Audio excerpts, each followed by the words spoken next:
Hi, welcome back to Wallflowers. I want to share something with you today that genuinely stopped me in my tracks this week. 3 million UK households are skipping meals, not cutting back, skipping them entirely.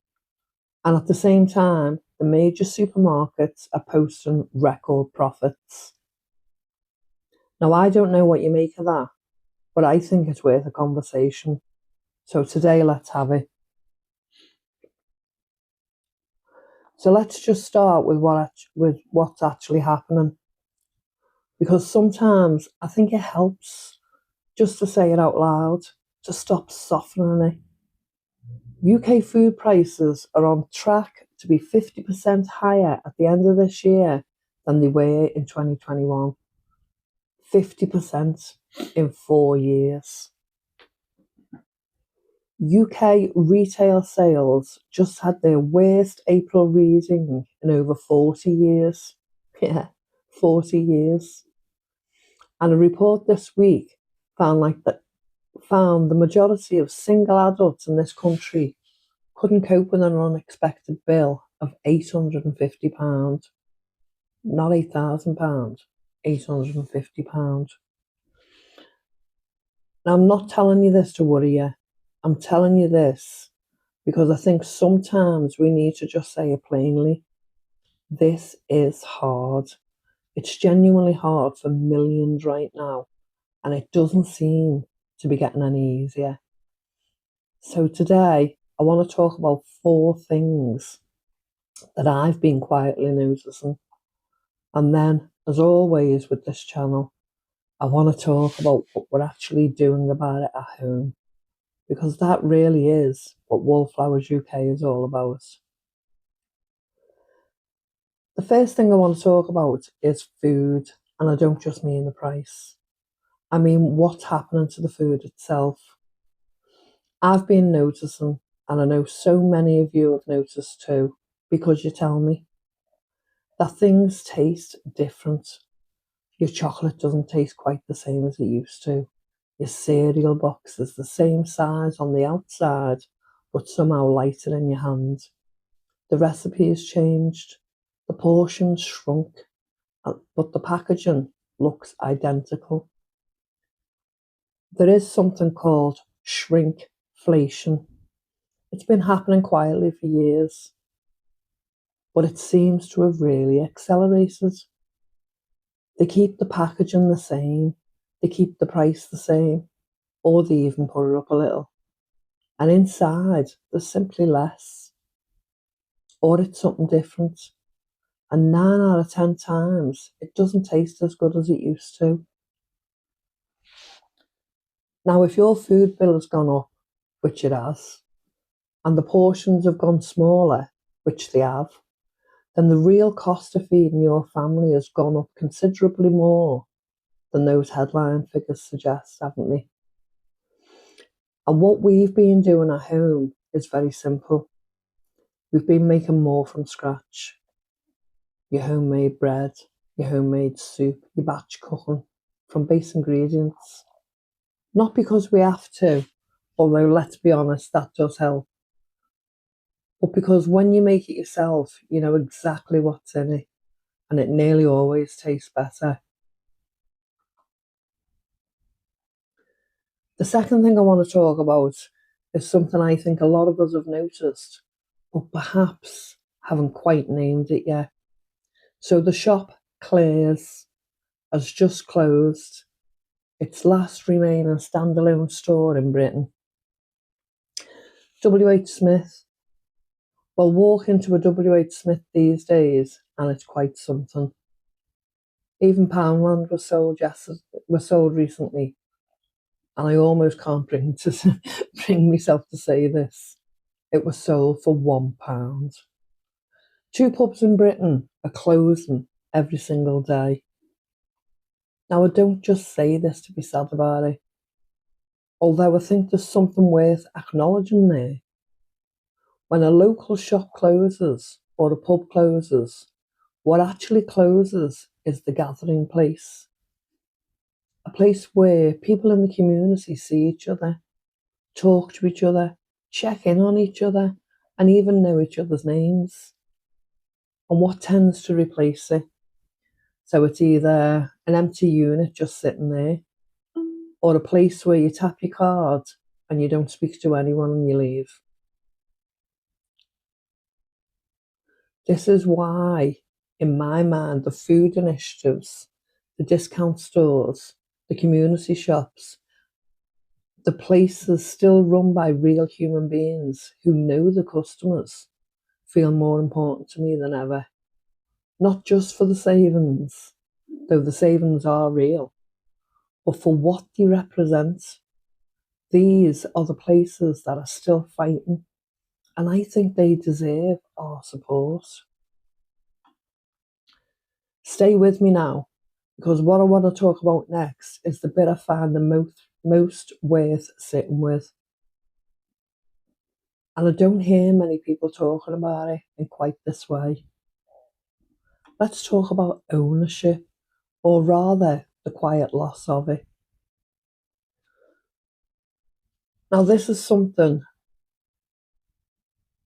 I've just been quietly observing, and I want to say clearly, I'm not claiming to know why this is happening, or what it means, or what the intention behind it is. I'm just telling you what I've noticed. A generation ago, owning your own home was normal, expected. You worked, you saved, you bought a house, and that was simply the path. Today, home ownership for people under 40 is becoming the exception. The average age of first-time buyers keep rising. The deposits keep rising. And rents, well, we all know what rents are doing, don't we? And it's not just housing. This is about everything we use in our own. Outright. The music. We bought records and CDs. Now we subscribe. We bought films, DVDs. Now we subscribe. Software and cars are increasingly leased. Your phone. Many people never even actually own it outright. It's all subscriptions, all monthly, all something that can be changed or repriced or cancelled at any time by someone that isn't you. And I find myself thinking, what happens to a person's sense of security when they own less and less? When more and more of their basic needs flow through a system they have no control over? Because I believe, genuinely believe, that real security comes from ownership, from having things that are yours, that can't be taken away because you missed a payment, or because a company changed its terms, or because a system went down. And this is why the work we've been doing at home matters so much to me. Our food store, the garden, our pressure cannon. These things are ours. Nobody can unsubscribe us out of them. And now this is the part I want to handle very carefully, because I'm not here to point fingers and make claims that I can't back up. I just want to ask the question, one that I think is worth sitting with. 3 million households in Britain are skipping meals. UK retail sales just had their worst April in 40 years. Redundancies are spiking. People are struggling to find work.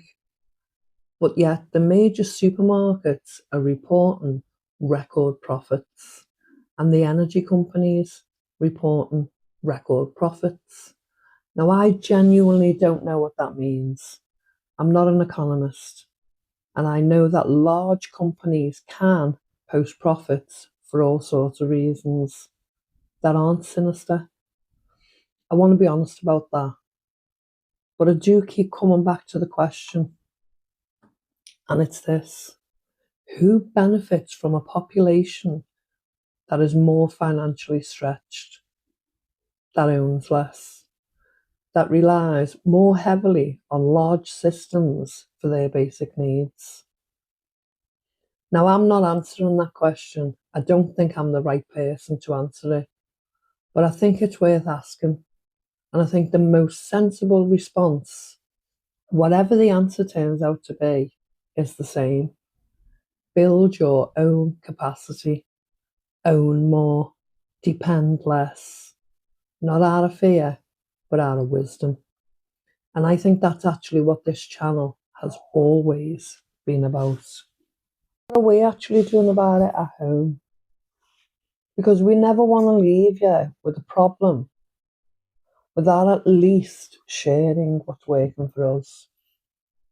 The first thing is our food store. We've been building this up steadily over the last few years or so, not in a panicked way, slowly, sensibly. When things are on offer, or when the food initiative has something worth stocking up on. The goal is to have enough that if something unexpected happened, a job loss, an illness, like now, sudden price spikes, we should be genuinely all right for a good while. How reassuring would that feel? The second thing is making more from scratch. Bread, soups, batch cooking from base ingredients. Because when you make it yourself, you know exactly what's gone into it. You're not paying for packaging or processing or profit margins. And it's nearly always tastes better. It is one of the most quietly powerful things you can do with your time and a few basic ingredients. And the third thing, and this is something I'd really encourage you to think about if you haven't already, is growing something, even a little something. A pot of herbs on a windowsill, a few tomatoes, some salad leaves in a trough by the back door. You don't need a garden. You don't need a lot of space. But there is something about eating food you've grown yourself that feels and settles something inside you. Something that money can't quite buy. And right now, I think that sense of, I grew this. This is mine. I did this. Is worth more than people realise. How wonderful would that feel? And the fourth thing, and I think this might be the most important thing of all, is community. You're all here every week when I share a food initiative haul, and you tell me what you found, and we swap recipes and ideas and tips, and we're building something together. And I think that matters now more than it ever has. Because you can't subscribe someone out of a community. So where does that leave us? Food prices up 50%, the high street quietly disappearing, ownership becoming harder and harder for more and more people, and a question, one I'm not the only one asking, about who benefits from all this. I don't have all the answers, I really don't. And I'd be very wary of anyone who tells you they do.